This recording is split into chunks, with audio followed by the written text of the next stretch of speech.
At this time, we call the order the budget workshop for the Cherokee County School Board. I ask for the approval of the board agenda. I'll make a motion that we approve the board agenda. Ms. Shackelford, Second. second Ms. Gallman, all those in favor? That is unanimous. We're moving right on to the budget workshop session. So, Mr. Pettit. And then before he starts, Oh, okay. no, I'm just gonna say a couple things from superintendent seat that he and I talked about some. Of course, today the purpose of the budget workshop is for you guys to be able to review the numbers and ask questions before the first reading of the proposed budget. We want to provide you options of limited or no millage increase. We want to give our employees a 2 to 3% cost of living raise increase so that we can stay competitive with surrounding districts. And as we go through the presentation, you realize 85% of our budget is salaries. The vast majority of our budget, almost 70%, goes directly to classroom instructions, those teachers and teacher assistants in the classroom. And so, that said, I'm gonna turn it over to the expert. Tried to get you warmed up there, Mr. Pettit. Appreciate it. If you all don't mind, if I could just sit here, just so I can kind of stay comfortable and talk through everything. So, general fund budget workshop, wanted to go over several reminders about this meeting. The budget's not yet balanced. It'll be balanced off of the official approval of the final reading in June. That balance will be based off of either supplementing the budget with fund balance based on raises, no raises, or a millage increase, maybe mixed with a fund balance, which I'll show you in this presentation. Everything is based on the SC House version of the budget, which is not finalized. We should get more clarification in the next couple weeks on that as we go into June for the final reading. We'll have the solid number approved by the legislator in South Carolina. 3, the budget is based off of the 45th day enrollment. That's what the state used to give us that allocation. The initial House budget allocation was based off 45th day. We're reviewing the FY26 actuals, some FY25 actuals as well, in order to establish the FY27 baseline. When I say baseline throughout, that actually means the budget if there was no change to salary, no raise at all. That's what baseline is, comparing the last year numbers of salary and expenses to this year. Does that include the Sorry, go ahead. step? Does that include the step though? Or? It wouldn't include the step. It's baseline with no raise. It's how we cleaned up the budget year over year in terms of what does the actual number come out to. So a year of experience, it doesn't include each teacher going to the next year? Not the baseline, but the recommendations Okay, did. got it. The recommendations Okay. did. Number 5, a reminder, this is a budget workshop, not first reading or final. We will give out detailed spreadsheets and supplement schedules, anything that's needed as you go into that first reading in the next week or so, once we go over this meeting today and get your opinions and your feedback. And the final thing is, a budget is a living, breathing, and working document. It's constantly evolving. It is. Revenue changes constantly. Forecasts can change on a dime based on market conditions. So we're constantly living in a budget in the finance world. Now, I know the board approves it once a year, but just know that we're constantly adapting and trying to project to get the right numbers at year end so that we can be in the most favorable position fiscally. So the next slide's our timeline. This is just where we're at. We got here through January through April. We did our budget collections of our zero-based submissions. Each department submitted their entire line on a budget, rejustified the lines they currently had, and then added justification if they were requesting an increase. And then right now we're at the budget workshop, April 20th. Basically, we're summarizing the actions that we want to take as we go into the first reading in May. We get to May 11th, that's our first reading, and then we'll advertise after that first reading to the public for a final reading and approval in June of 8th, the final board meeting of the fiscal year. So goals for this year's budget development.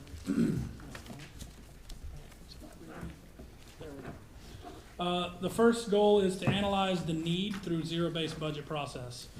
We did as close to the book version of a zero-base as you can do in finance. Basically taking every line item of the budget, looking at what the current expenditures were, what the current budget was, where the variance existed, and if we actually can justify those funds in the next fiscal year. We met during budget development process individually with each department. They went over and justified to the administration and the cabinet each of those line items, as well as the schools, any of their capital new personnel, or budget requests. The second thing we did was evaluate the priorities. So the superintendent and the cabinet, we met throughout the budget development process to evaluate each additional budget request and prioritize. So I just went over that. That was our individual budget meetings that took place throughout March. The third is that we developed a budget proposal based on those meetings and individual meetings going over our different priorities in the district. So the superintendent and the cabinet considered a variety of factors when we developed this budget. The factors we included was teacher allocation, making sure the per pupil to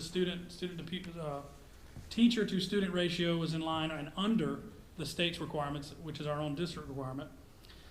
We also, the factors that went into this was instructional support based on each school's need individually, planning for future projected growth in the district in those areas that we are projecting that growth, and then consideration of new programs and incentives to support student success. One initiative you'll see throughout is the fine arts programs, that refinement, adding additional teachers, and then the instructional assistant programs as well. So, where are we? We're going to do current year to prior year comparison and review. Basically, where we are projected to end up this year versus how we ended last year. So this year's budget, and he went over it, we're about 85% salary. When you actually count special revenue funds in there, which we're not doing for this sake, we're closer to 90%. We're about 89% when you add in our special revenue. So we're a very salary heavy district. And I wanted to give you the visual of how those salaries are broken out by school. So if you see here, those first two, instructional support and teachers and aides, that is 67.6% of our budget. That is over 2/3 of our entire budget is directly to support student instruction, whether it's an actual teacher, their aide in the classroom, the paraprofessional, or even instructional coaches and support that go into that classroom. So more than 2/3 of our current general fund budget supports instruction. Now, this is not even adding in special revenue. There's a lot more instructional support we're getting out of that special revenue in Title I funds and salary, but this is just general fund, 2/3 of that budget. The school operations at the school level, we're about 11% overall. School admin includes principals and assistant principals, we're at 5.3%. And then school clerical, bookkeeper, secretary, additional paraprofessionals, 5.9%. Giving us about 90% of school-based personnel. Our salary is 90% at the school. Only 10% of that salary is at another location other than a school. District office, transportation, or our maintenance, operation, and food services. So that last 10% you see there, district employees, 7.6%, and then director and above is 2.5%. And just to note, this is in line with other districts, actually lower than certain districts. The impacts of directors on our recommendation is very minimal, and I'll go over that in the salary analysis slide, but I did want to note that the director and above salary is only that 2.5% of the total budgeted salaries and fringe. Next slide. This is just a summary of the other costs that are outside of salary and fringe. We have our fixed costs. Obviously, we can't control those. Liability insurance, utilities, software maintenance contracts, server maintenance contracts, any IT stuff, cellular and wireless fees. We have our maintenance support, our instruction and instructional support services that we pay for, technical data processing. This is anything from our accounting software to IT software to instructional software that we need on a recurring annual basis. The transportation support, what supports our bus drivers and our transportation department, and then our district level support, professional development for teachers and staff and admins, employee assistance program, and recruiting activity, board of trustees expenses. Basically anything supports district level operations. So here's some highlights for this year. I wanted to kind of give you the perspective and things that we've gathered throughout the time of myself being here for 5 months and Dr. Fitzpatrick the last 3.5 months. First note is district travel. So the general fund travel expenses, this is just out of our 100 general fund we're talking about today. We're at $99,408 for the year in travel. When you add in the other funds, special revenue, Title I, Title II, any of the other federal or state grants, we're at $346,000 for those. So a total district travel expense of $445,970, but only $99,000 of that is actual generally funded travel, the fund that actually comes from local revenue. I have a follow-on slide from that that actually goes in a little bit more detail on year-over-year comparison as well. The next highlight is gift incentive and food purchases. So when I got here, we dove into some of the transparency reports with P cards. We reviewed a lot of the PO requisitions that were being submitted. I got here around the holiday season, so gifts are getting exchanged. And we realized quickly that, hey, we're buying a lot of gifts for employees. And really we should limit that to really non-routine events like, or I guess routine is a better way of saying that, non-recurring on a routine basis, annually. Retirements, you have people retire once a year, you could do a gift to them as a retirement, but you wouldn't go anything further than a gift for retirees. You don't want to give out birthday gifts for employees or other things like that unless you have a flower and pot fund internally at your school. You're collecting from the staff to do that for each individual. And we had to retrain some of the staff on that. We basically said, hey, we love the intent, we love the support of the staff, but that's not suited for taxpayer revenue. Let's come up with a flower and pot fund for the staff, and then you can help each other and give incentives and gifts that way. So there was that analysis when we got here. We still allow grants specified. There is certain grants that specify gift cards or incentives.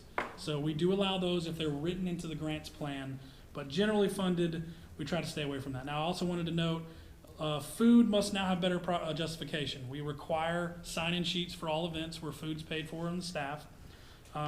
It can be justifiable if there's a lunch workshop. Let's say you're working 10 to 2 and you're providing a short little lunch break so that they don't have to leave the room to complete your professional development or whatever you're doing. It's justified in that case. But having a meeting from 9 a.m. to 12 and then ending with lunch isn't justifiable because they were going to go to lunch anyway. So we're really looking at how we justify paying for meals on the staff and trying to get those down as much as possible year over year. Now that's an initiative that started when I get here, relayed by Dr. Fitzpatrick in January, so we're working on that, but that's just some analysis this year. We did see a lot of that, specifically P-card related purchases.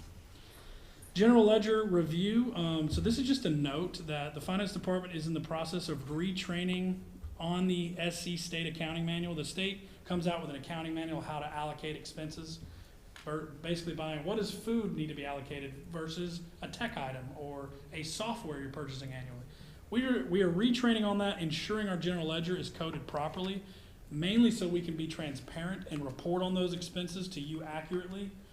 So we're retraining on that to ensure that whether there's some or all of these accounts, we're making sure they are correctly coded and that I can have the better analysis for the board in the future by that coding. So it really is a retraining process. It's going to take all the way down to the end user bookkeeper level at the school, but we're working on that general ledger review and training. Grant funded salaries and fringe. The district had a projected total of $94 million in salaries and fringe at the end of FY26. Of that, $7.2 million was funded through special revenue. So we basically analyzed that we have a significant amount of salaries coming through special revenue.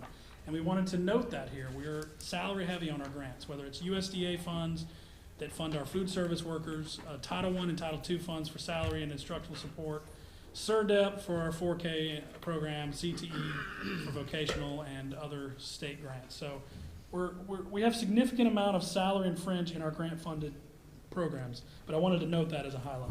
Is there any questions on these highlights or any questions outside of these you may want to talk about from FY26 before I move into the travel year over year? Mr. Petty, how many P cards do we have distributed throughout the district? I do not know the total currently. I can get that information for you. And who has ownership of the cards? The ownership of the card will go to the principal or director. Okay. That's kind of the limited individual that would have the P card signed in their name. Okay. But I can get the total of cards to you. Okay. Yep.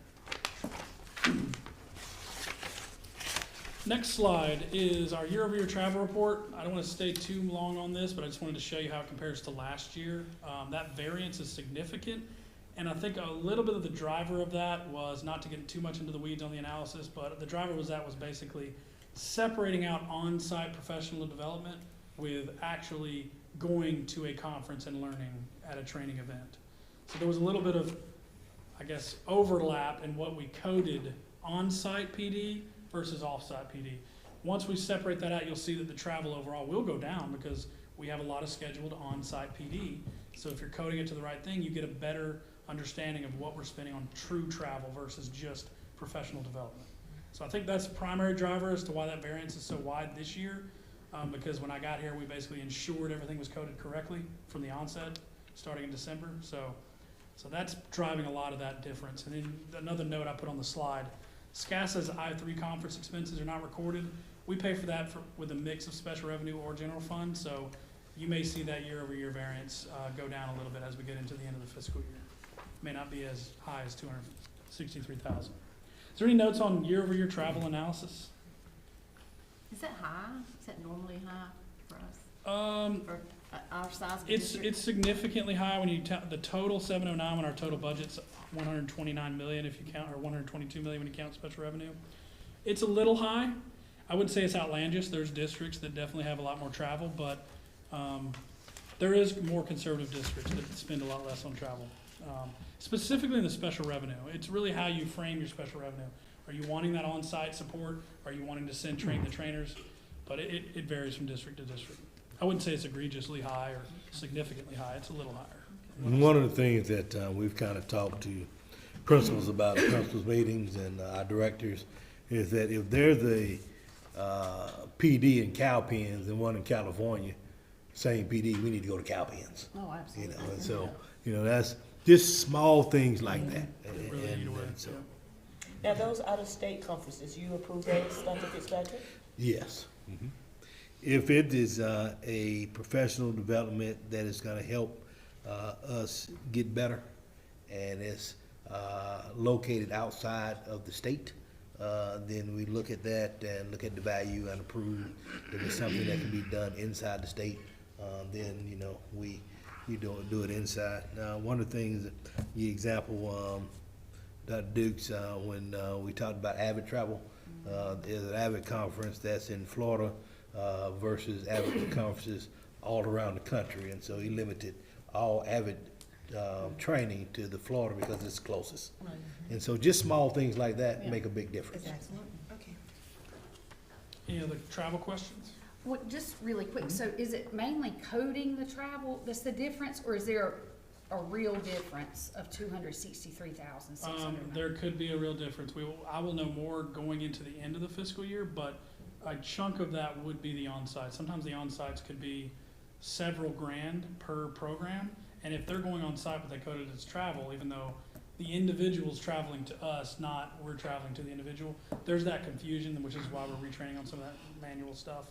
But yes, it could Okay. drive a large portion of that based on the special revenue. Now, it wouldn't drive as much on the general fund side, but definitely the special revenue line there. Okay. Okay. Any other questions? Okay.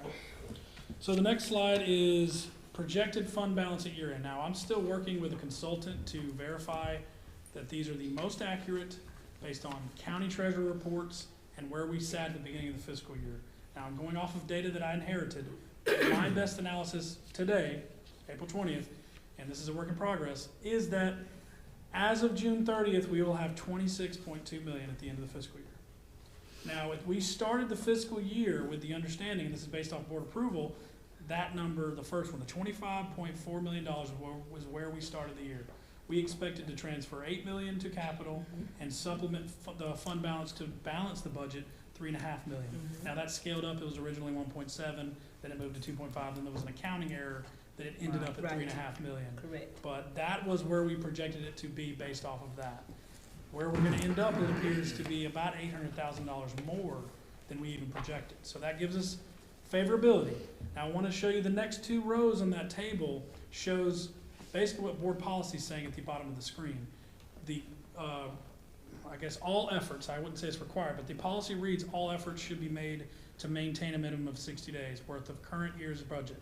So if we take next year's projected budget, 1 month is 8.8 million, we're way beyond that, so we're good. But 3 million is the $26 million threshold. We're almost $500,000 under that. Now the goal in the board policy is to hit 90 days. It's not something that we should make every effort to. If we have a plan to scale out a fund balance, as you'll see later in my slides, we should be fine. We just need a plan. We should not plan to supplement with fund balance every year for a recurring budget where the expenses come up every year. Right. But as long as there's a plan of action, then we should be fine. And I will make that recommendations later on in this slide. But I wanted to give you the perspective of where we may end up. where we thought we'd end up at the beginning of the year and what we need to have to meet our board policy. Is there any questions on fund balance?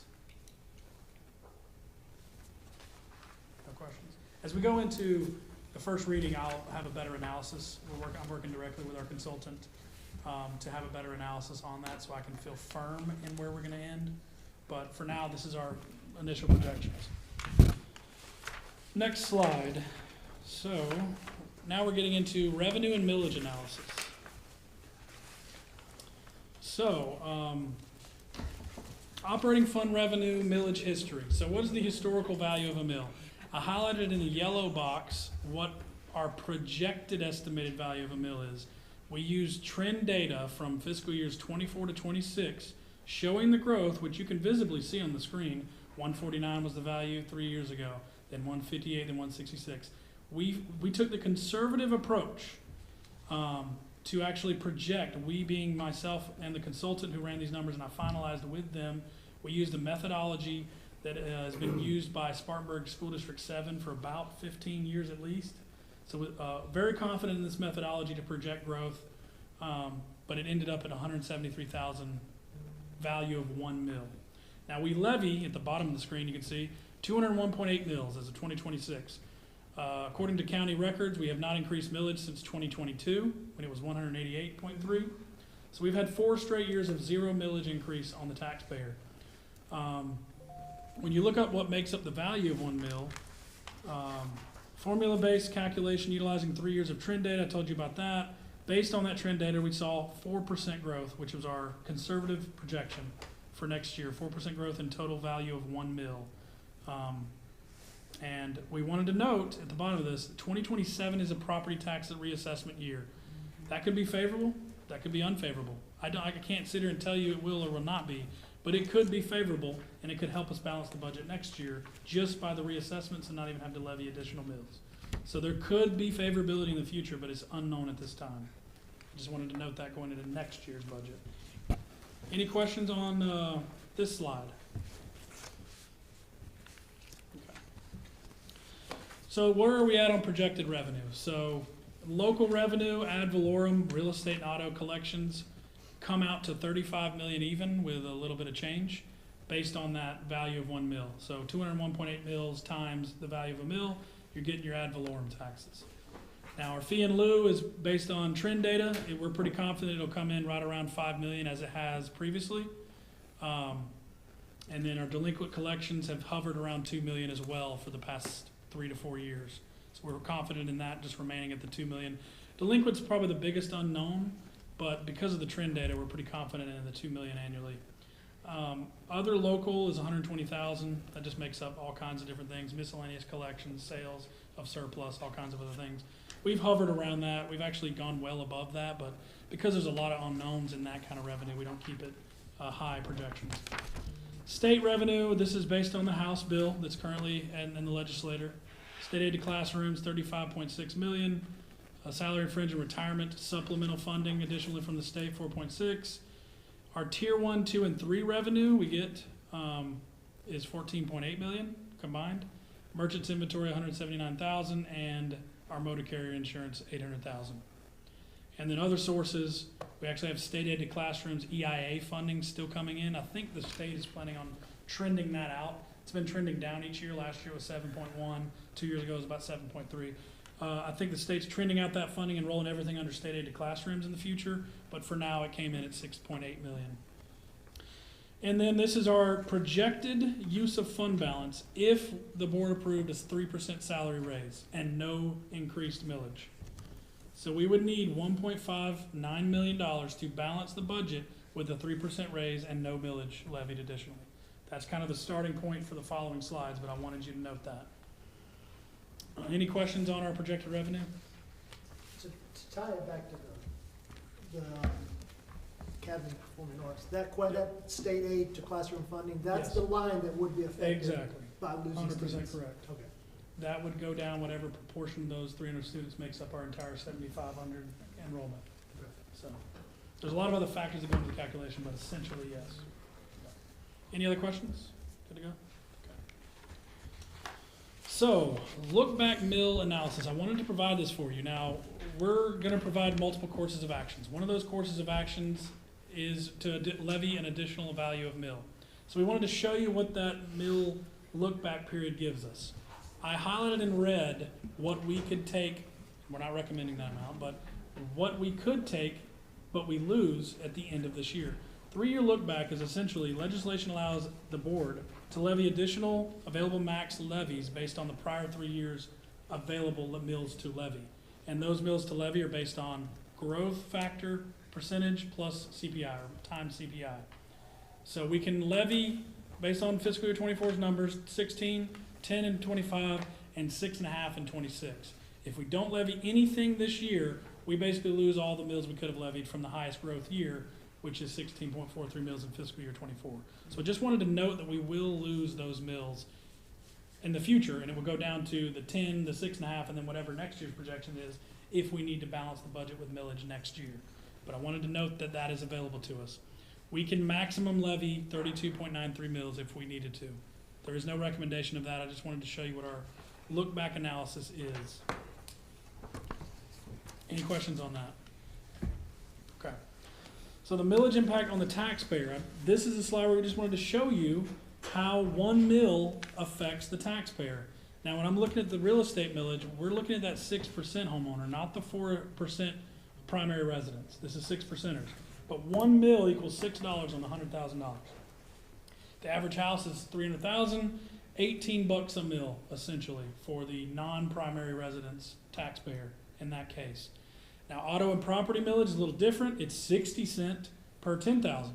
So most cars are averaging 20 to 30,000 in value these days. You're looking at $1.80 per mill on the auto side of our tax collections. So that kind of gives you at least the perspective on what mills do, just so you can help with your analysis and decision making. Any questions on this slide and how it affects the taxpayer? Okay. So the next section is the FY27 new funding requests.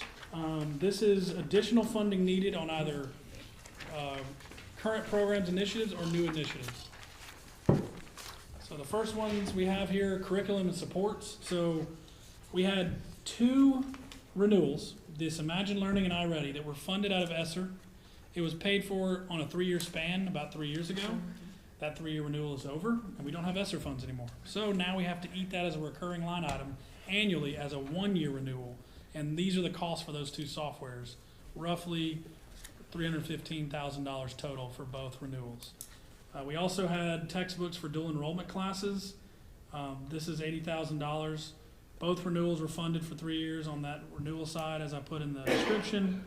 And then I believe the $80,000 is based on increased enrollment in textbooks or an initial setup of a new initiative. But this was in the curriculum and instruction budget. Was there any discussions on these funding requests for that? Okay. The next one was vehicle maintenance. There was no previous established budget for vehicle maintenance. We have several fleet vehicles in the district, and this would be maintenance of not just the fleet vehicles, but any activity buses we have that are not state funded, or transportation vehicles that are not a part of the bus program at the state level. But our routine vehicle maintenance, we're starting at $105,000.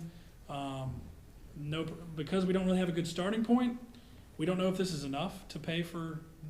This would include oil changes, tire rotations, tires, anything for that fleet vehicle. So we really don't have a good starting point. This is what our best guess was based on the amount of vehicles in the fleet. Mr. Pettit, how did Yes. we pay for that before? It just came out of repairs and maintenance budget, 323, which is the wrong line, and it caused it to go over budget each year. Okay, so you're moving it to its own line It item. would be its own line item, and also there was not maintenance done on some of these vehicles. Some of these have not been maintained to the standard that we should have because there wasn't a budget set up to maintain them. So if, let's say, a department had several vehicles, but they had no budget to maintain them, they were just funding the gas and the oil change. But they weren't funding the tire rotations, new tires, engine servicing, transmission service. That thing's kind of fell off. So now we have a new initiative where we want to maintain these vehicles so that we can get the most useful life out of them.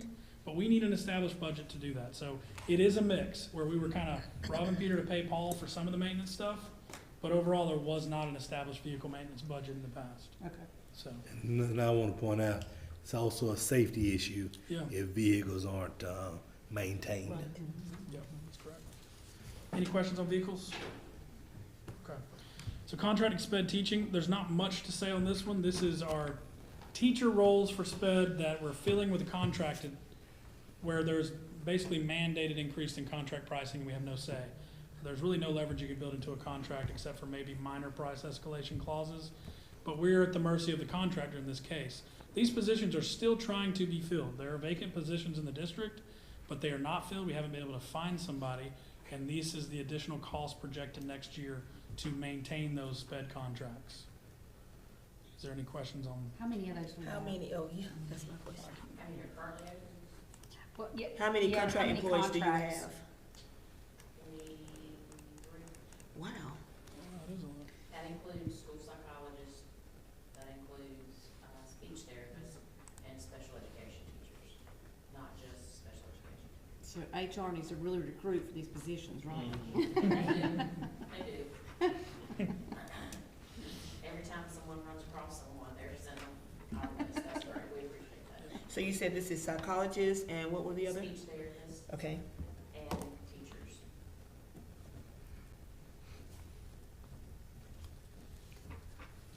Any other questions on the sped contracts? Okay. So our next funding request, district athletics. There is a breakout slide on the next slide, and I can skip to that if you want me to just go ahead and show it. But the summary is that new funding, we are requesting $89,000 for athletic supplement increases. This is both bringing the two high schools in line in terms of the supplemental pay and giving additional sports programs supplements. This isn't just increasing like all the football coaches and all the this is actually getting sports like wrestling and track and all of them actually having their own supplements where they didn't have them before. I've got a question about that, Mr. Pettit, Yeah. because I really thought that we allocated supplements for all of the secondary sports a few years ago. Just last year, remember we I gave mean, them all really, raise and they've, everything. they've Yeah. all, and it's not, I'm not, it may not be a question for you, Mhm. but we were very intentional about every sport Right, having their right. own budget, and I You're know correct. their You're own correct. supplement, I Yeah. know that. Mhm. Now, that's not to say we don't have a volunteer out there, you know, helping do something, but they're not a coach or an assistant coach that's employed by us. So Mhm. I guess my question is, how many of those folks are there, what Yeah. sports, and why weren't they allocated when we've clearly budgeted for those in the past? Yep. I don't know if you, I have them right here, I can kind of okay, speak to them. okay, So perfect. the new ones I'm seeing is we have a tennis assistant supplement, whereas it was just the head coach previously. A swim assistant, where there was just the head coach previously. Let's see, new ones. No other new ones in that high school, middle school, none. Playoff bonus was established was increased for Blacksburg High to match Gaffney High's incentive playoff bonus. And then no other new. So there was 3 new and the rest are adjustments to existing supplement schedules. But it's to the tune of $89,000? It is. The adjustments? The adjustments. So we're bringing Blacksburg in line with Gaffney, is that right? To some degree, that is correct, For yes. playoff. There is But just additional. playoff bonuses. Playoff bonuses is 89. 20,000 of that. So 69,000 is additional supplements already existing. So they may not be paid out. Yeah, it may not be paid out. If they don't win playoff games, they wouldn't get any of that paid out. Yeah, But we it's just tell establishing a budget coaches for not it to in go to case they playoff. win. Yeah. Right. I understand why we have to budget No, for I'm it. joking, I'm sorry. Okay, no. Okay, I think I sort of understand Yeah. better, but a swim assistant, a tennis assistant, that's Mhm. probably the girls, Yeah, because there's not a guy's assistant now, I don't okay. think. I don't think they have an assistant, I don't know anymore. But still, what are the increase coming from though?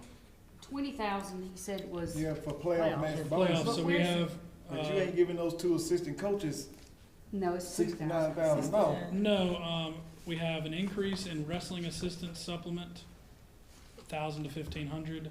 Wrestling's head coach, 5,000 to 7. We have the new ones, the tennis assistants, swim assistants are new. But care how much? There's 2 of them at 2,500, and then there's 2 tennis at 2,500, and 1 swim assistant at 2,500. there's 2 tennis assistants that are getting, that's Now, boys and $7,500. girls. That would be added on, new supplements in that regard. And then other increases, we increased the count of golf assistants, not the pay rate, but the count went from 1 to 2. That's $1,000 supplement. C-team head coach, 6,500 to 7,000 on the football side.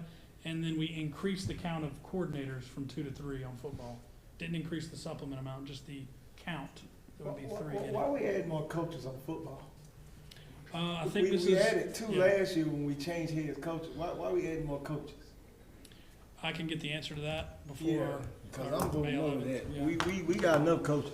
Well, let me ask you this, would it be helpful if we, gave a list of all coaches and supplements from last year? All coaches supplements from this year, Yeah, we- so you guys could look at and, We normally get that, yes. Okay. Yeah, because send that right after the meeting. It's like they're trying to slide some stuff in because we just, like Ms. Shackelford said, we adjusted the pay across the board for all of our coaches to bring them up. Yep. And I know we added coaches in football. Yeah. As long as you send it before our first reading. Oh, yeah, I can send it this week. Okay, I'll make sure alright. it's out. It's ready to go. It just.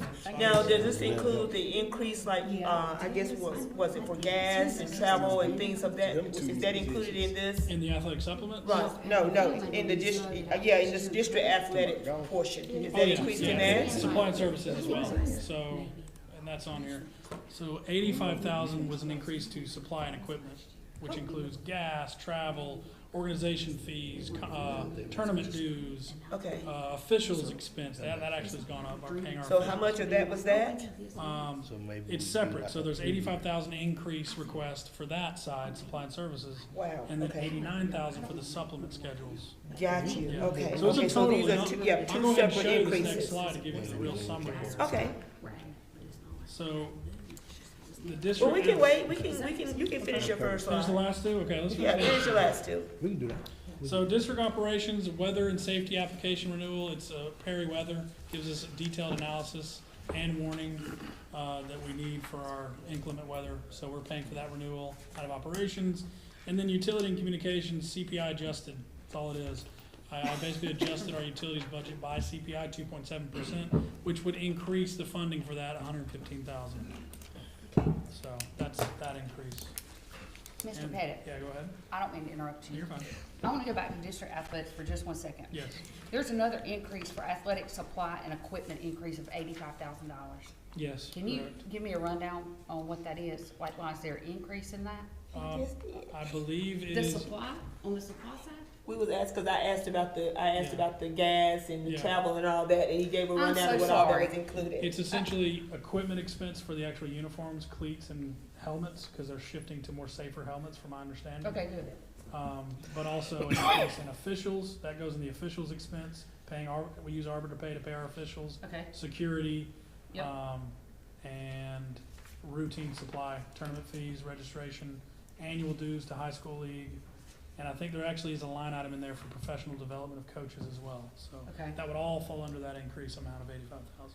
In the helmets, I think, I may be wrong, I think they rotate them out every 3 years. It's They something do. that You They're on have, you three-year have to, rotation. Yeah, and you still have to send them back For every year to reconditioning get them every fall. referred.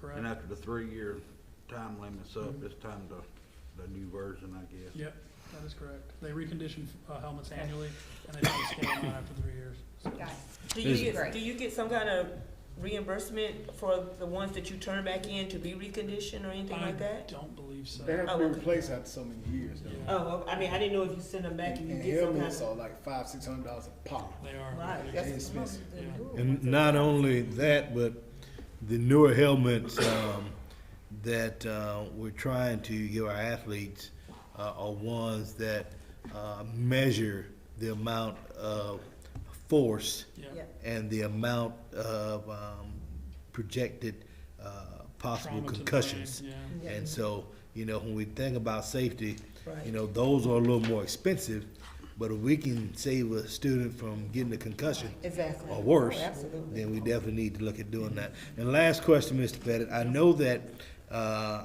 both schools are going to different regions and more travel based on, the current region from this year to the Yeah. region next year, and that's in this also. Yeah, those increased cost escalations kind of cover that, the need. That's in the 85,000. Okay. We're also kind of breaking out line item budget in the general fund as opposed to the pupil activity of athletics. What that'll do is allow football to have the incentive to raise as much money as possible for their program, or all athletics, not just football, but raise the most money in fundraisers and ticket sales, and then utilize those expenses to supplement their general funded budget. So that they won't be fully reliant on general fund, but they can actually maybe be self-reliant in their revenue generating opportunities. So more to come on that. We're hoping to get some revenue generating opportunities outside of ticket sales, but just wanted to note that as well. We're moving to a full general funded model.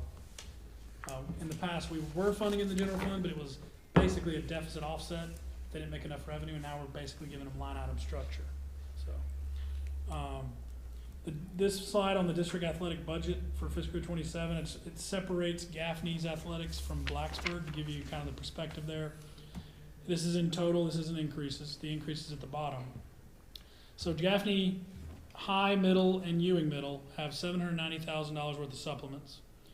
Gaffney, High, Middle, and Ewing all have $579,000 in supply and services, and their total budget for the entire athletic program that feeds into Gaffney is $1.369 million. Blacksburg's total is $708,000 for a total athletic district budget of $2 million. And the increase, which is both of those numbers in the prior slide combined, is $175,000 year over year going into fiscal year 27. Does that give you a little bit more perspective? Good. Any questions on the athletic breakout by Blacksburg and Gaffney comparison? Dr. Fitzpatrick, Mr. Pettit, can I say this? Piggybacking on what you just said about both of our schools are changing regions and travel expenses are gonna increase. I stated that the other day in our budget meeting. I don't think we need to be adding I mean, I get the tennis assistant and the wrestling assistant. I get that. But I think like football adding a position, we don't need to be adding no more positions because gas is through the roof. Diesel is $5 a gallon. We don't know how this thing gonna go before the year's over. And obviously our kids competing is way more important than adding a coach. Our number one priority is the kids, not stroking somebody's ego, making them a coach. It's about the kids. And our kids have to be able to get there to compete. So I think before we go to adding unnecessary positions, like I said, I get the tennis don't have an assistant. They need an assistant. I'm fine with that. I don't want nobody to misunderstand me. But adding positions that don't need to be added, we don't need to do that. Well, you haven't received the rationale. The team is growing, so I mean, at least. It ain't allow growing that- enough to add a third coordinator. You look at every program of football, high school, college, pro, they have an offensive coordinator and a defense coordinator. And then they already have a special teams coordinator. Allow the So- rationale, this, Nah, that's common sense. no. Again, that's me. Our first priority is getting our kids there. And travel is gonna increase significantly. I stated that to you the other day. Yeah. Due to our regions changing. And Blacksburg going to 1A, Gaffney going to 4A. Their closest region opponent is gonna at least be an hour away. And that's just in a car. That's not counting on a bus that only goes 55 miles an hour. And one of the things That's that, my opinion. Before I rudely interrupt. Mr. Surratt, I ain't talking about you. Mr. Surratt, one of the things that, that you're talking about also that Ms. Shippey just mentioned, and I think Mr. Pettit would be good, is as we give the board a breakdown of year-to-year coaching supplements and athletic expenses to compare by years, we should also look at per athlete. Because if the numbers are growing, if we have, let's say, and I'm just making these numbers up, 350 athletes versus 200, then it's gonna definitely cost more, you know, for 350. And so I think in that breakdown, we also do a separate analysis where we look at the number of athletes and what we spend per athlete year by year as a comparison. And I think that would be helpful for the board to see. Thank you, Dr. Fitz. Got it. Okay. So now that we're out of the new funding requests, this is new funding for non-personnel. We're moving into the personnel related, the new FTEs and FTE adjustments, as well as a salary analysis on our recommended salary increase for fiscal year '27. So starting off with our support to the schools, we have B.D. Lee requested a media assistant. The superintendent cabinet met to determine the need and the current student-teacher ratio of the school and the size of the school. And B.D. Lee justifies a second media assistant based on the student population, essentially. Is there any questions on the media assistant specifically? Okay. The next one's drama teacher. This is in line with our fine arts, initiative to get a teacher in every school in the fine arts realm. So this one goes to Blacksburg Middle and High. And how that works is the high and the middle are currently splitting a drama teacher, and they will get a full-time drama teacher at one of the schools so that the splitter can go to the other school and both schools have full-time. This is kind of in line, again, with our fine arts initiative to get a drama, fine arts, music teacher in each school. The next request is the same realm, art teacher. Same situation at Blacksburg Primary and Elementary. They're splitting an art teacher, and they will get a full-time art teacher at both locations by adding one more art teacher at that school. Any questions on these three positions? What's the difference right there, Mr. Pettit? The cost for the drama teacher and the art teacher? I think it's based on average salary of that type of position in the district. Okay. Yeah.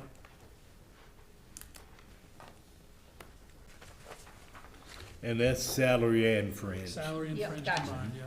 Okay. The fourth recommendation for new FTE would be a music teacher.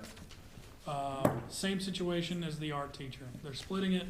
There would be one added so that full-time at both locations, Blacksburg Primary and Blacksburg Elementary. Fourth grade teacher at Draytonville Elementary. This initiative supports underperforming schools to assist their fourth grade teacher fleet or teacher group with success. And Dr. Fitzpatrick can probably speak to the need on that one more as well. And we had several schools that, of course, you always ask for teachers to lower class size. We looked at all of our schools, and we looked at Draytonville, the school that is unsatisfactory and needs help. And so, we looked at the principal's request, and if indeed adding this teacher can help move the school from that unsatisfactory category, we're gonna try everything we can to help our students be successful. So that's how that was. How many fourth grade classes we have there, two? Two? And what's the student teacher ratio there now? They average anywhere 18 to 24, 25 class.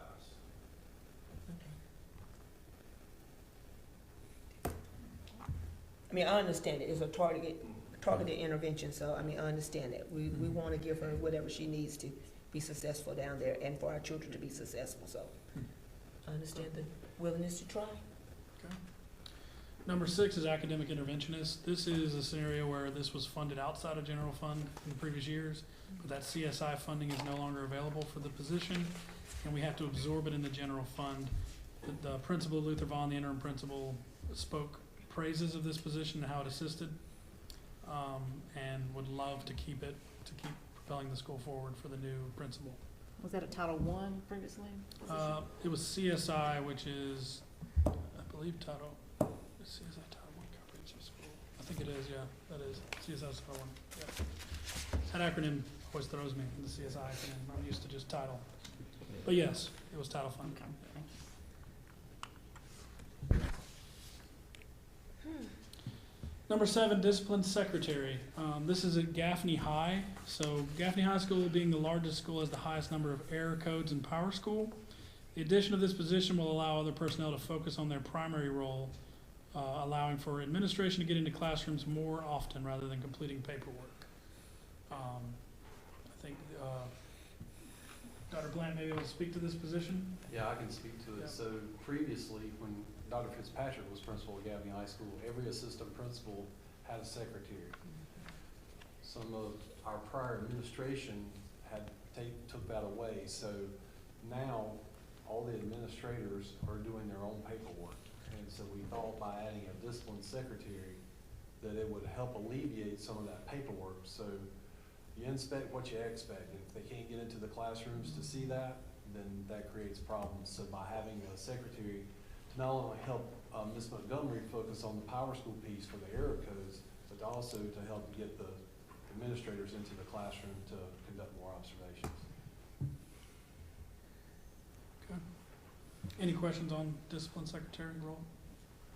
Okay. So the maintenance foreman role, the demands of the maintenance department requires this position to assist in running day-to-day operations. The maintenance technicians need a foreman to direct day-to-day demands, which will free up the maintenance director to work on capital projects, improvement initiatives, and reporting requirements. From my experience in several districts and just from my research, most school districts have moved to the maintenance foreman concept for the technician side, and then the maintenance director serves in most districts, smaller districts, as both the facilities director and the maintenance director. He is in charge of ensuring that the day-to-day work orders are basically running, but also planning that 5-year capital plan, executing the annual bids, ensuring that the projects are timely. He essentially serves, the director of maintenance, as a pseudo project manager for capital projects and ensures the maintenance department has a plan of action going forward for the regular operations. The foreman assists in that because the maintenance director can't be in 2 places at once. Does he have an assistant right now? He does not. He has a lead janitor, Okay, lead but janitor. that's it. Okay. And as we look at growth in the county, and as we look at, to meet the needs of the growth, with capital projects, facilities, then, this position, would definitely, be necessary. If we, have any building projects, capital projects, renovation projects, to meet the growth in the county, this sort of person Mhm. doing it right will save, what we're paying them. And this kind of goes in line with the reason this is requested this year. Schneider Electric's doing the energy grade audit, and that'll lead to a lot of capital projects and renovations to improve the schools. It's gonna take a lot of time and a dedicated project manager to facilitate that. And really getting this maintenance foreman is the cheaper option. A good project manager's 100 to 150K. This gets you a lead under 100K that can run, when this is salary and fringe, but under 100K salary and fringe to help run the day-to-day so that he can serve essentially as a project manager and a maintenance director. So really kind of tackles 2 initiatives going forward in our capital side. So one-on-one teacher visually impaired. A student entering 5K at BD Lee is visually impaired, completely blind. This student is beginning to learn Braille and will have the intensive O&M, but will require full-time assistance to navigate the school day-to-day. We essentially have a legally mandated requirement to facilitate this, so that's why it's on new FTEs. Okay. So our last new FTEs, before we get to the one FTE adjustment, compliance coordinator, this is in the student services department. Ms. Bessie, do you want to speak to that? Sure can. You recall last year, in order for me to obtain a special education director, we collapsed it within our department to see if we could fulfill that demand with the current staff we have. It does not work. So the special ed director is continuing to carry an LEA caseload of about 300 staffing requirements herself. She's not able to get the reports out, to get the monthly data requirements that have to go to the State Department of Education, and it is decreasing the amount of time that our other coordinators are able to have in schools to provide support. Not only just to provide that compliance piece, because they're all responsible for compliance, but also to be able to help those schools that have been identified because of their underperforming because of students with disabilities. So they're not able to provide that support as well. This person will have a very specific role as far as also identifying and only completing meetings for our initial eligibility. If you know, I think I've talked to you the last 2 years about our eligibility requirements changing in special education for the standards from the State Department. And that has increased the need for a closer watch on the interventions that are in place. place in the classroom, as well as those that are moving to the evaluation. So making sure that that compliance person is there and ensuring that all those pieces are fulfilled, as well as the additional requirements that are now coming from Medicaid. Because of things that have happened with Medicaid, everything's gotten a little tighter about being able to prove that you can bill for those funding, for that funding to come to us. Ms. Westmoreland, do you believe you'll be able to recruit for this type of niche, very I do. specific? Okay. I do. I think we actually have some folks that, because of the last time we posted the position was for internal transfers only. I had some folks reach out that were interested in the position at that time. Okay. But because of what we were trying to do, we were trying to not hire another new FTE. We were trying to fulfill it in-house. So I do feel like we did some applications. Okay. Any other questions on compliance coordinator? So the next one is a request from my department, Director of Finance. So I know the title of my role technically moved from Executive Director of Finance to Chief Financial Officer. But I wanted to note, and I kind of changed the narrative here from the initial send out, was best practices of a district our size would be a position that can have intense focus on the various state and federal reporting requirements, as well as detailed ledger analysis and compliance. It would assist the CFO in developing and directing the district finance training program for all end users. So these two items are probably the key to this position. It would pay for itself at least 3 times over, my guess 10 times over. Here's why. Each year for the past 3 years, we've sent at least $300,000 back to the state from state grants that expired. Jeez. To have a dedicated individual to run those operations, do the analysis on federal and state grants, would allow us to spend that $300 that we would be giving back anyways. So just in that regard, it would pay for itself. But separate from that, having someone to help implement, structure a monthly and quarterly training program is essential. And just the time demands of the CFO position really isn't conducive of that. And not having a second person to go to in the department that's like that director level knowledge piece, can stand in front and do that training would be essential to not only helping the finance department, helping the bookkeepers, which in turn advise the principals appropriately. So really when it comes down to it, there's 3 layers of this role that would probably make it the most essential for this department, or for this district really. It's the federal and state grant oversight, it's the training program for the district, and it's that day-to-day operations. If I'm doing strategic meetings on budget, on capital, I have an operations director there that can sign off on things that need to be signed off, review those accounting ledger issues that I'm trying to work through, while also ensuring that the strategic vision, the business partnership with myself and the superintendent and the chairman of the board can happen without any lapse in operations or processes. So it would be essential, and it would be very helpful for the department to have it. Well, I'm gonna repeat Ms. Shackelford's question. Do you think you can recruit somebody for that position Absolutely, and here's another that caveat. has that school Yeah, for sure. knowledge? School background, school Yes. experience.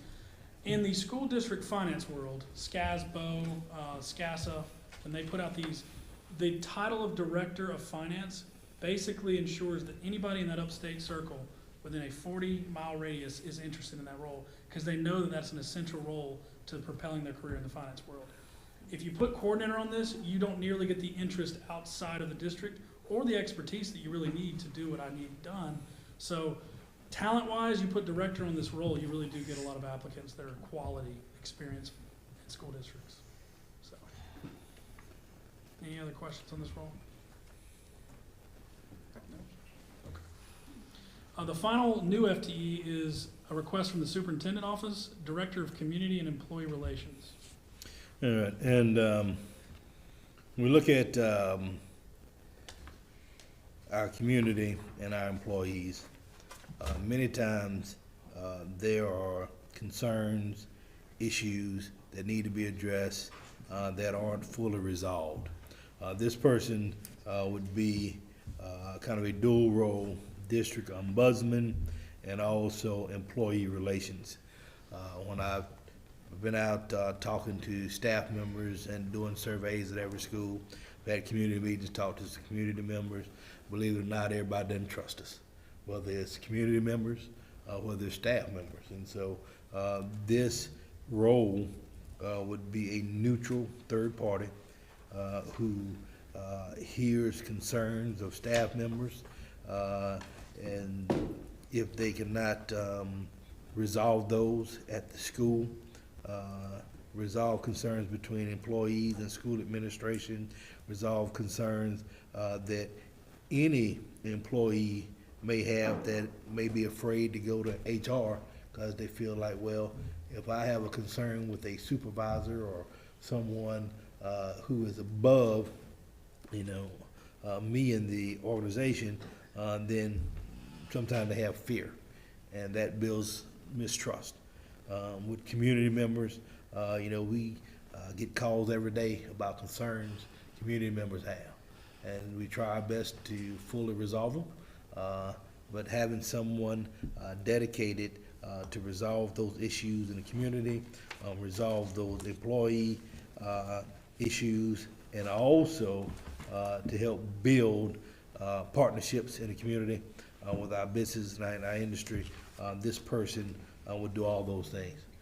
The other thing it does is it takes resolving those issues off of the student services director so she can better do her job. It takes those issues from HR, so he can better do his job. And so my goal is to fully support our classroom teachers, our schools, and if indeed we can have our directors and our district level employees totally focused on their job instead of some of the issues of resolving concerns, complaints that an ombudsman or an employee relations person would do, that frees them up to better support our schools. So, Any questions on the Director of Community Employee Relations? Okay. Final is an adjustment, not a new FTE. This is adjusting all nurse salaries. Provides all school nurses with experience-based pay scale on the years of experience. The below figures is the estimated cost to have all current nurses on their current correct pay scale with experience as every other position allows in the district. Oh, I didn't click the slide on here. There you go. That's the slide. Any questions on adjusting nurse salaries? They're one of the only positions that's not based off experience. We're just bringing it in line with their experience to So help. experience and maybe degrees Yeah. also? They Okay. get paid Yeah. for degrees now, but they do not, if they come to us and they've been a nurse for 10 years in the hospital, they're not getting experience Okay. for this year. Similar to what we did for, I swear, Yeah. teachers. But, I mean, we've adjusted all classified employees, so now all classified employees that come to us, we look at work history, past. I think that's start correct. them. But we Not did the zero, HVAC so teacher. This would align the whole classified staff in the district. And you said to get them in line, it's gonna cost us $188K. Total with all of them combined, yes. Okay. The next slide is district salary raise analysis, so a couple key points on here. Inflation last year was 2.7%, and last year's budget approval was a 5% pay raise with a 2.9% inflation rate in 2024. So that just kind of gives you perspective year over year. We're only requesting up to 3%, just because of the need to supplement with fund balance, but we at least want to recommend that cost of living, the 3%. Most Spartanburg school districts are planning on a step increase and 2%. That does equate to 3 to 4% overall when you count the step plus the 2%. Now, all of them won't equal out to be exactly 4, but the majority of the school districts in Spartanburg are giving at least 2% with a step, which equals 3 to 4%. Now, talent retention. The district needs to retain its talented top performers, both in the classroom and administratively. Staying close to comparable adjacent county school districts will help that retention of talent. Student enrollment, these are kind of our projected enrollment for next year. This is based off of Power School analysis that was done, I think, a year and a half ago. But our current enrollment versus last year and versus what we're projecting next year. Slight bump in enrollment, no significant increase, but there is significant projected increases year over year after that. Talent acquisition. The school district salary scales are currently lower across the board than Spartanburg, Greenville, York, etc. Without a salary adjustment, this gap would widen. So that's kind of the note here. It's not like we're trying to keep up with them. We just don't want the gap to widen significantly so that our talent acquisition can still have a good pool of applicants. Cost of living increase. Any adjustment in salary that does not exceed the current inflation rate of 2.7% would cause employees to earn less real dollars year over year than in FY '26. And that's just the reality of how it works out.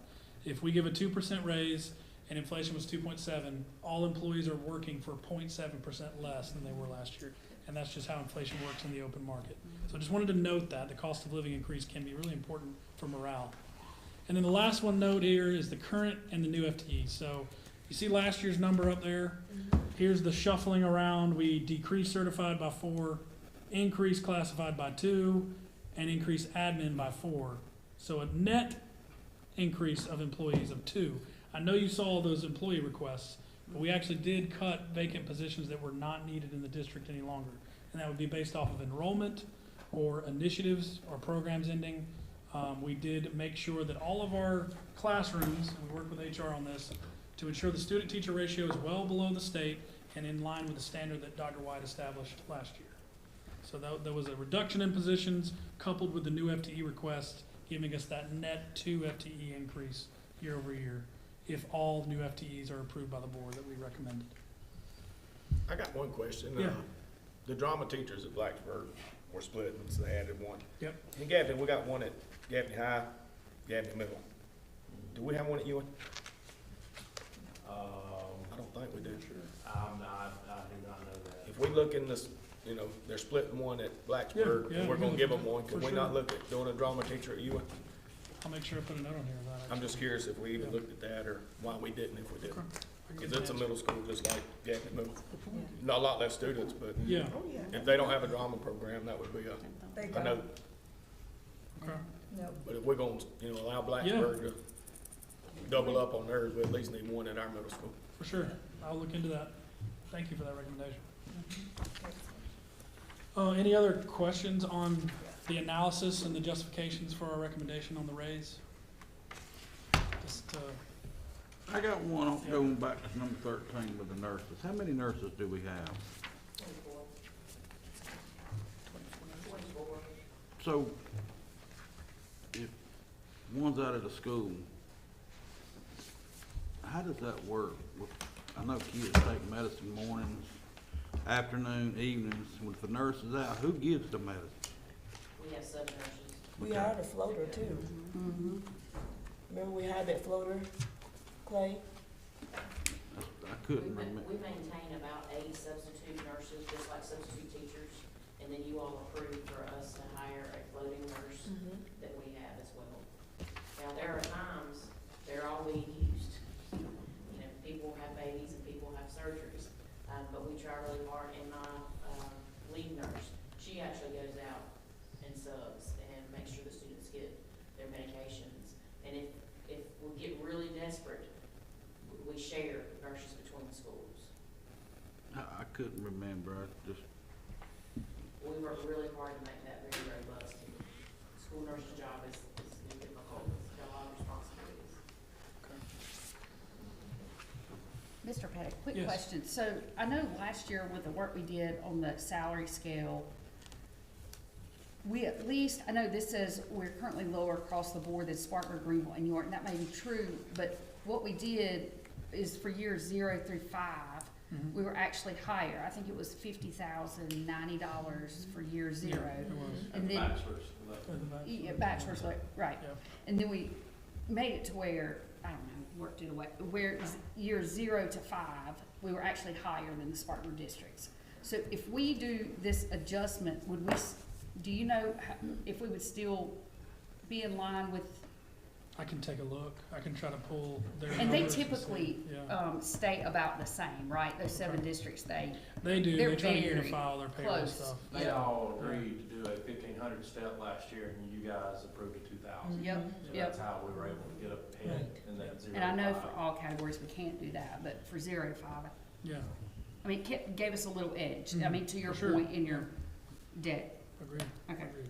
But if they're doing a step Plus. and And a the 2. percent this year, then it may put, Put the kind of money even in. out or put. What was- I don't If know. we ended up doing a Yeah, do that 3% analysis. raise and they He'll- adjusted their Yeah. scales too, we'd actually be higher on the adjustment side by 1%. Yep. But we wouldn't be giving a step, they would be. So our scales look better However, they're giving the step and the percent, Yeah. so. I would just like to see where would be in line just with that. Okay. I can look at Percentage. that. I mean, if you don't have to do too much, Yeah. I mean, since there's 7 and they try to stay together, I know 5 might be a little higher. When you say step, you're referring to adding another one at the end of, like, 20, Yeah, 28 they or add a whatever. step we're to on? the schedule essentially, Okay. and then anybody on that last step would go to Okay. the next one, everybody else would go to the next one on their We're curve. 28, where are we at right now? 28. 28, yeah. So you're saying add 29, go to 29? We wouldn't, that's what Spartanburg did. Spartanburg. This year, we're actually just Okay. doing a flat percent because we're doing a salary analysis this fall to basically fix every position, not just teachers, into a specific scale. Okay. That's why we just felt like the percent rate of Okay. recommendation I was got the you. easiest, so. I think they do. Yeah, they do. They have a lot at Greenville, yeah. Greenville's 34. Any questions on any of these, like, justifications? We're just trying to build the picture of why Yeah. the recommendation's about to come, because we're near the end. Good to go? Okay, so.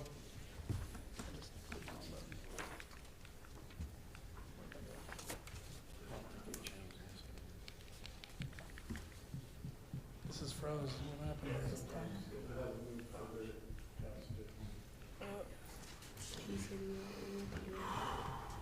Sorry, guys.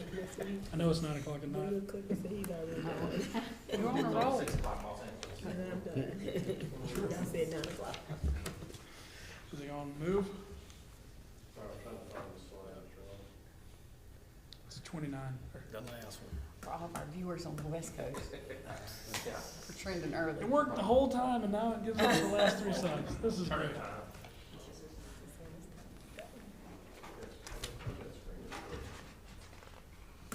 It's completely frozen.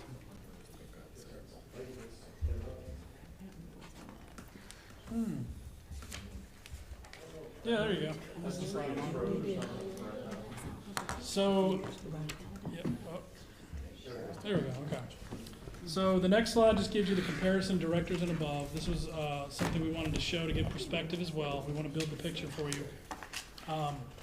I compared all the adjacent counties, York County, Union County, and Spartanburg County, took their, any titled position in the open record of director and above, and laid out all their salaries and then averaged it out. I even excluded, and you'll see the second line is excluding the superintendents, which may be an outlier in some districts. And every district was higher, including Union, which I was surprised to see, but Yeah. 8% higher in Spartanburg. We used districts 1, 3, and 7 for that. 30% higher, and none of those districts were lower, none of those 3 used. 30% higher in York and 5% higher in Union than Cherokee's district directors and above. And this is 2024 data. There's already been 1 or 2 more pay raises since the data I got about those raises. So I didn't even realize going into it what I would find, but I was very surprised to see the discrepancy in director and above. So that kind of gives you perspective on that as well. Any questions on the comparison, just to kind of show? Shocking. So the administrative budget it's working now. So now we're going to the recommendation, last few slides here. We are recommending either a 2 or a 3%.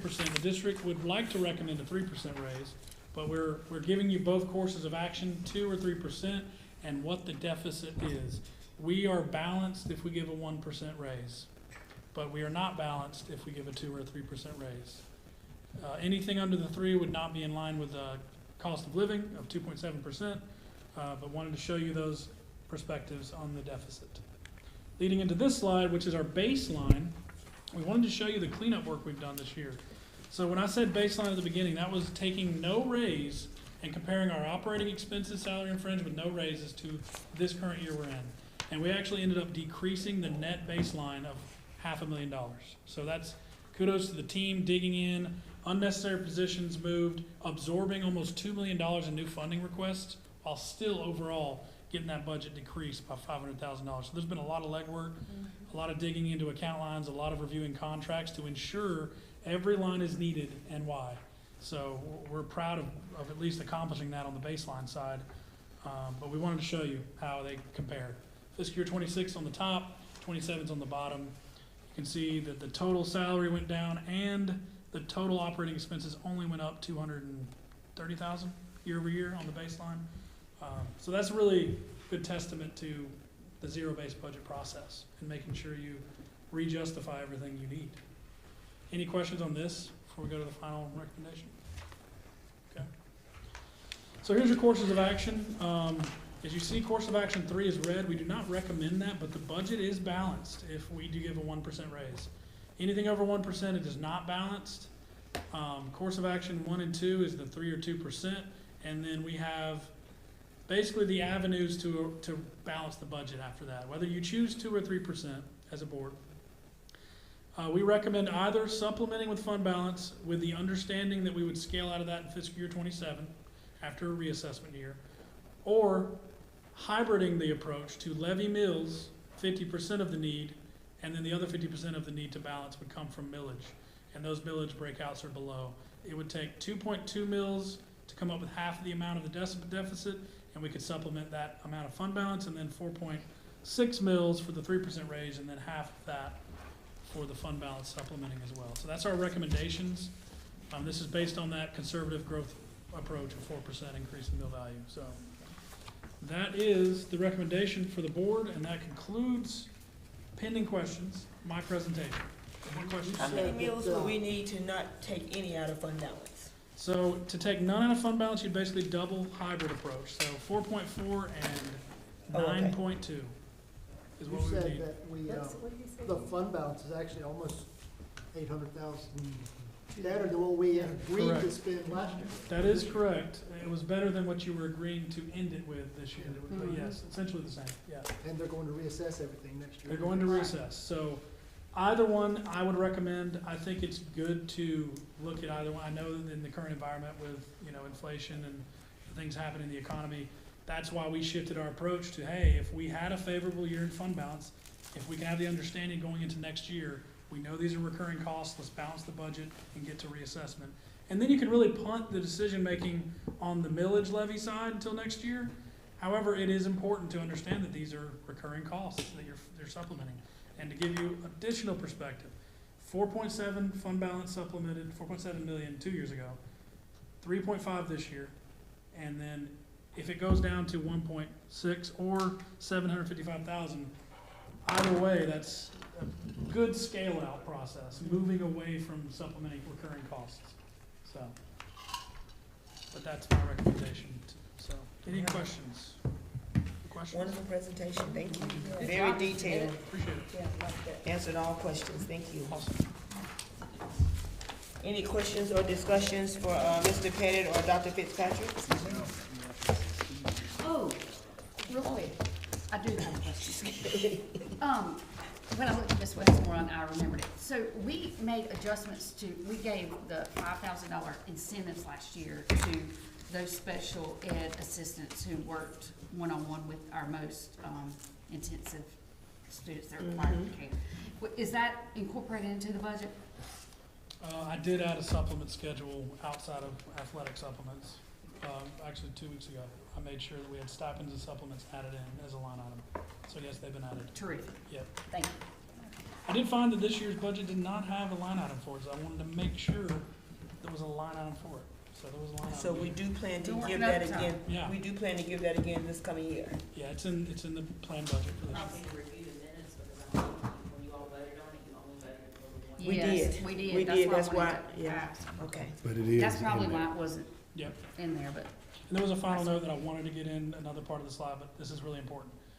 This budget does not build in a holiday bonus that we got last year. Right. I was getting ready to ask And that. that's about $900,000 fund balance in. So just perspective on that, this does not include that, so that would be an additional $900K in fund balance if you wanted to give holiday bonuses. have we budgeted that before? Because I feel like we We look did. at where we are and if we're able to do it. Right, and we had that discussion at 2 meetings If ago, we want it. saying that we Yeah. would not put it as a budgeted line item, because if we were not able to get it, then we wouldn't have to worry about our employees saying, well, it was in the budget, y'all promised it Yeah, to us. yeah. We kind of wait till we get up to that point and see if we're at a good place to do that, Okay. and how much we're able to do. And that is a struggle I think point from a Mr. finance perspective, in Surratt the said sense that the December, November timeframe is when you're cash poor, where you don't get your big collections in January, February, Right. March. So it is a struggling time for finance to fund a fund balance hit, just a note for the board, but yeah, just something to think about. That's a good note. And if I remember correctly, I mean, before COVID, we never gave bonuses if my elders, educators here. It was when COVID hit, when we started that, and we had the ESSER funds to do that, but. And I've reached out to other districts just to see, it doesn't look like there's any neighboring districts that are doing holiday bonuses. So it is uncommon to Use South that committee when Carolina. we hiring folks. It's great, we can. It is great when you can, for sure. But we didn't do that until COVID hit, and we had that extra funds to be able to do it. Thank you, Mr. Pettit. And I apologize for joking about not making the playoffs to save money, because any coaches that's watching, I want them to think, I don't want to be in the playoffs. That was just a joke. Yeah. Your phone's gonna be ringing. Was that it? Yes, that's. Any other questions or discussions or? Well, we would take, if you guys definitely get us all the feedback from the questions that you had, we're gonna get you that information. But once we get you that information, get us the feedback, and that'll let us know the direction that we're going in when we're making the first reading of the proposed budget.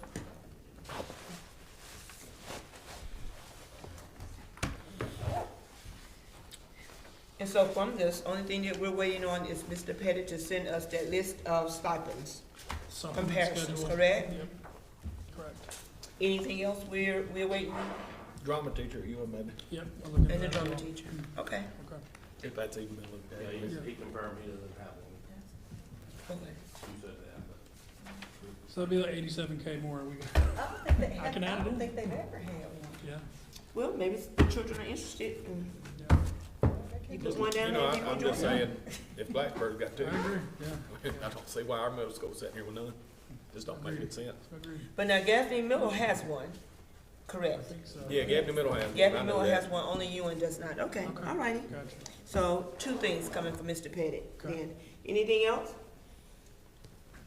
A motion to adjourn? Mhm. Make a motion to adjourn. Second. Motion, Ms. Gorman, second, Mr. Mattby, all in favor?